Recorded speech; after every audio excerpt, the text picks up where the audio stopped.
Hey there, welcome to day one of our February 2021 Get Up and Go Challenge. Sharon Horne-Ellstrom here.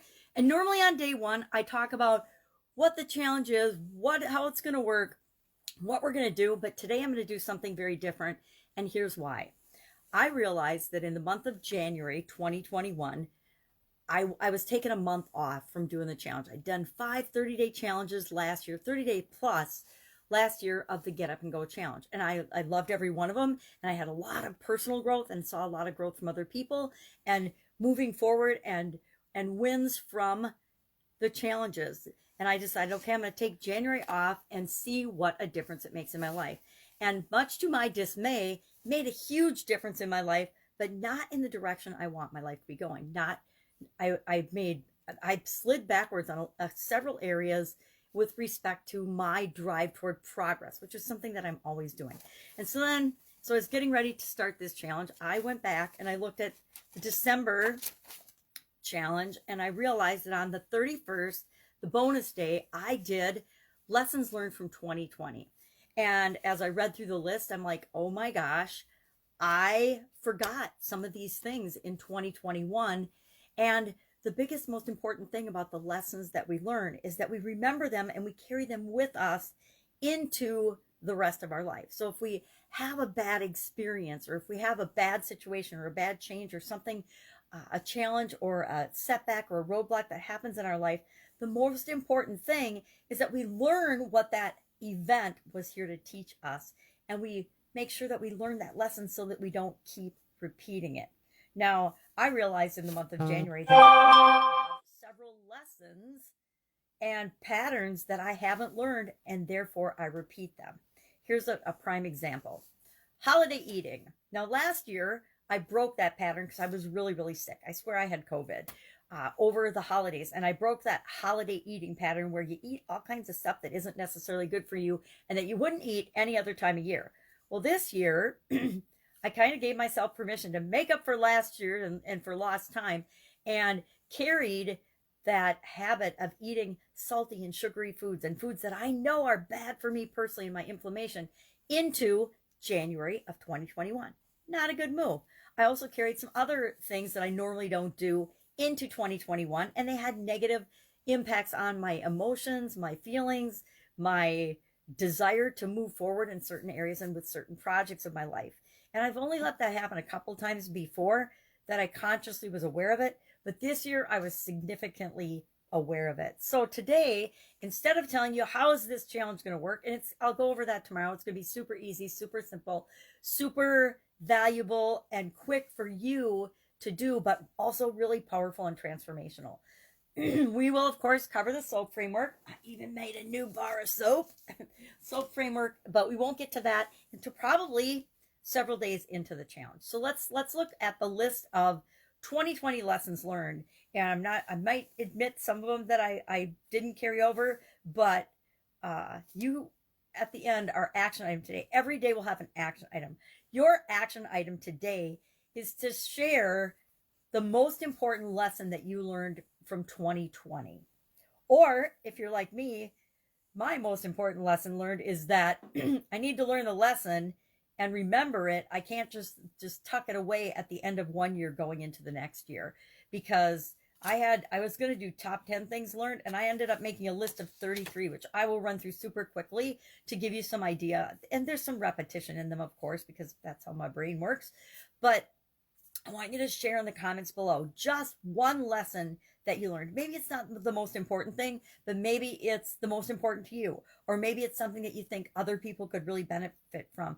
But what's something that you're taking away from 2020 into every other year for the rest of your life? Hopefully, that's what I'm going to do with these 33. I'm going to make sure I remember them going forward and I apply them to my life and I don't forget the lessons that I learned, because 2020 taught us a lot.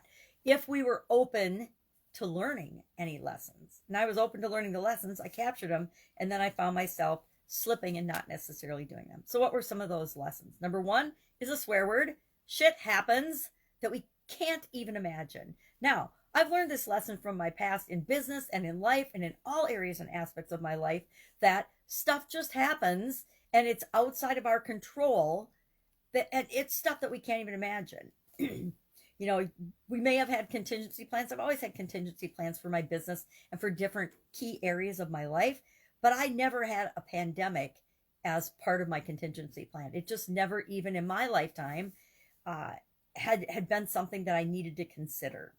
Uh, Next, uh, we get to keep moving forward no matter what. We've got to keep moving forward no matter what.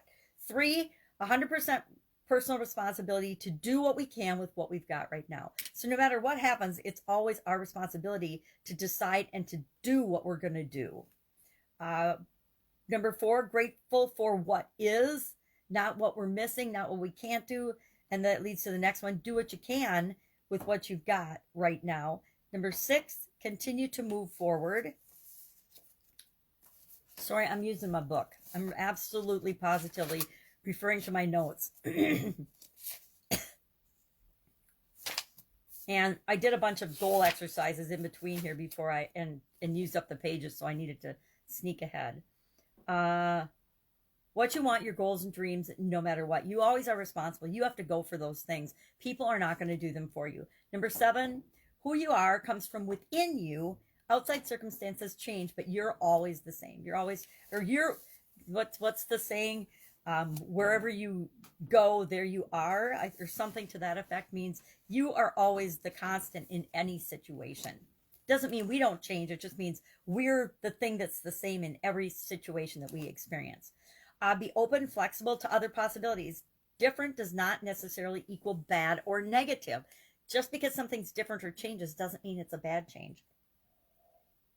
Think about it. I guarantee you've had good changes in your life. Number 9, there's always a way to keep moving forward. There's infinite possibilities. So often, and I learned about this the other day, false dilemmas. And I'd never studied false dilemmas, but apparently there's like 15 different ways that are arguments that people can set up that are false, that are absolutely, they're dilemmas that they're creating imaginary in their minds to trick and manipulate other people. We're seeing a ton of that going on in the United States right now. There's a whole lot of people creating false dilemmas that they give you an option. For example, one is an either or. They say you either do this or that. You either toe the line and agree with what the media is saying, or you're going to be shut down and canceled.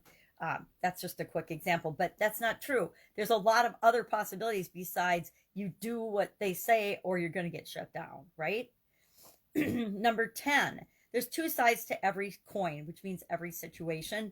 Losers, winners, you get to decide what side you're going to be on if it's a dual thing and you're going to take sides. 11, nothing and no one can stop you.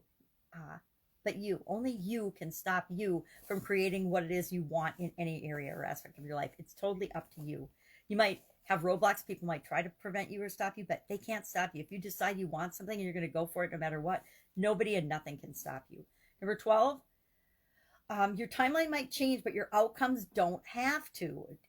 Maybe your business has been shut down, so some of the goals and objectives in the timeline for achieving a certain milestone you've set was put off in 2020, but just because you can't achieve it the way you had originally intended doesn't mean you can't achieve it. 13, if you're determined to do something, for example, to help other people, and your business gets shut down, you'll still find a way to serve, help, and add value to people's lives. Hundreds of thousands of businesses have been shut down, some permanently, some will never open again. But it doesn't mean just because your business is shut down from the traditional way of doing things that there's nothing that you can do to serve people. There's always ways to continue to serve people. 14, use things, love people. 15, relationship time increases. Challenges in relationships are highlighted, and sometimes change is required. Again, doesn't mean it's good or bad. Maybe it's just different. Number 16, creativity is required in chaotic times. Technological solutions, think of Zoom meetings, Zoom get-togethers for families, birthdays, and celebrations and things. We've done a lot of those in 2020 and continuing into 2021. I think virtual events were, just skimming and just beginning the service, and now they're huge. And big event planners and people that hold big events are finding it's much more economical. You don't have all the advantages and the energy of people being together, but there are ways to still achieve what you want at a much lower cost. And so I think you'll continue to see virtual events explode in the future, no matter what happens with the world around us. Yeah, if there's a will, there's a way. Number 17, chaos is not justification for compromising on our values. Just because there's chaos and things going on around us doesn't mean that we don't do what's right for us and what feels right for us. You know, we do what's right whether people are watching or not. We do what's right all the time, not just when it's convenient. 18, have a to do when you're stress list. I have on my refrigerator and in a notebook things to do when I'm feeling stressed or out of whack, or, and I guess I did a lot of those in January, but not enough to get me back on my track. But I have a list of things that you can just go do when you're stressed, so that when you're stressed, you don't have to think about things to do. You've got an automatic list you can just look at and refer to. You can do it on your phone. You can do it on your, I keep one on my refrigerator. You can do it in a notebook. I have lots of notebooks and things I do things like that in. Number 19, know we're all personally responsible for our actions and our reactions at any given time. 20, being a victim keeps us stuck.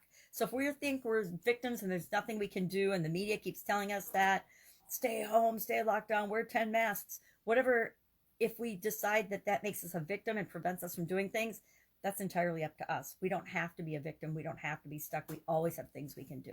21, focus on solutions rather than problems and symptoms of problems. 22, own your own emotions, but not anyone else's. So empathize, but don't sympathize. You can only be responsible no matter how much you love and care about someone. You cannot be or own their emotions for them. They have to be responsible for them, just like you have to be responsible for yours. 23, be kind to yourself and others. Boy, that's a big one. Even especially going into 2021, we need a lot more kindness and a lot less judgment. Give folks the benefit of the doubt. Reserve judgment. I guess I was thinking on the same track there. That was 24 and 25. 26, listen more, talk less. 27, get outdoors and some fresh air, sunshine when possible. Now, it's winter here in Wisconsin, and I will admit that January I've spent not anywhere near enough time outdoors and in the fresh air. I need to do that. And that's one thing, that's a lesson learned that I've known for a decade at least, and yet I found myself in January not doing it. Part of it's the pandemic, part of it's the cold weather, part of it is just letting bad habits seep in. And, you know, those are all excuses, right? There's no reason I can't do that. 28, do what you got to do to take care of yourself. Aha, that's a biggie. 29, nobody can do it for you. Absolutely can't.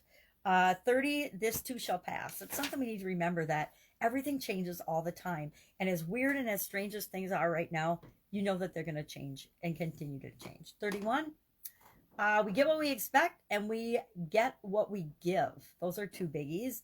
2020 proved that to all of us. 2021 is giving us more of the same. 32, treat people the way you want to be treated. I can't tell you how many times I used that statement in 2020 and 2021 so far. Almost every day I find myself thinking and saying, treat other people the way you want to be treated. And then finally, 33, life isn't fair, but that doesn't make it okay to do anything wrong. Life isn't fair. My dad, a couple of really cool things my dad taught me when I was little was, and my sisters as well, there's no such thing as can't, and life isn't fair. It's not about fair. It's about you creating the life that you want. So I would love to hear in the comments below one lesson that you've learned. Obviously, I learned a lot of lessons, and a lot of lessons were reinforced for me last year as far as the type of person that I want to be becoming and how I want to show up in the world. And you might think these are crazy. You might be like, I don't agree with 90% of those. Well, you're probably in the wrong challenge, right? But if you do, and even if you don't, we can always learn things from other people. So tomorrow I will cover what the challenge is going to be like. Will probably be the longest day that we have with respect to a video lesson, just because I wanted to share a lot of stuff from the last challenge and from 2020, because for most all of us, 2020 was a year to remember. I don't think I will ever forget the year 2020, as will probably millions and millions of other people. So today, just share in the comments below one thing you learned from 2020 and that you'd like to carry through 2021. Again, mine is to take the lessons that I've learned and make sure that I'm remembering them as I go forward in other areas and other aspects of my life. All right, have an amazing day. If you have any questions, I can help you in any way. Hit me up in the comments below. Otherwise, I will see you tomorrow, and we will get this 2021 Get Up and Go challenge started to guarantee that you'll have better results after any challenge or change that you face in the future. Take care. See you tomorrow.